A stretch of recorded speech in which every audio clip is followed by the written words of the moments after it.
এত বড় একটা ব্র্যান্ড প্রতিষ্ঠান আর এটা সারা বছর দেখা যায় না। এটা ব্র্যান্ডের চাকচিক্য আর আস্থার সুযোগ নিয়ে ক্রেতাদের পকেট কাটার অভিযোগে দণ্ডিত হল দেশের দুই নামী ফ্যাশন হাউস জেন্টল পার্ক ও শৈল্পিক।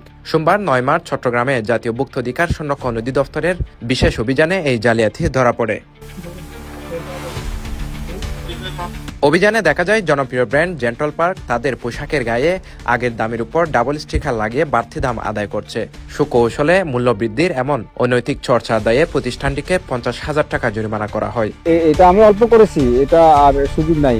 অন্যদিকে নামী ব্র্যান্ড শৈল্পিকের বিরুদ্ধে উঠেছে আরও গুরুতর অভিযোগ। প্রতিষ্ঠানটি অন্য প্রতিষ্ঠানের তৈরি পোশাক সংগ্রহ করে সেখানে নিজেদের ব্র্যান্ডের ট্যাগ লাগিয়ে নিজেদের উৎপাদিত পণ্য বলে বিক্রি করছিল। ক্রেতাদের সাথে এই মিথ্যাচার ও প্রতারণার দায়ে শৈল্পিককে 30,000 টাকা জরিমানা করা হয়।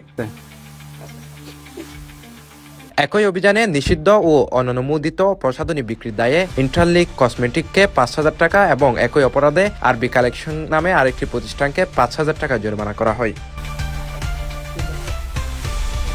জাতীয় ভোক্তা অধিকার সংরক্ষণ অধিদপ্তরের চট্টগ্রাম বিভাগীয় কার্যালয়ের উপপরিচালক মোহাম্মদ ফয়জুল্লাহ এই অভিযানের নেতৃত্ব দেন। এই সময় তাদের সাথে ছিলেন অধিদপ্তরের সহকারী পরিচালক মোহাম্মদ আনিসুর রহমান, মাহমুদ আক্তার ও রানা দেবনাথ। অধিদপ্তর জানিয়েছে ভোক্তাদের স্বার্থ রক্ষায় এ ধরনের বাজার তদারকি অভিযান অব্যাহত থাকবে।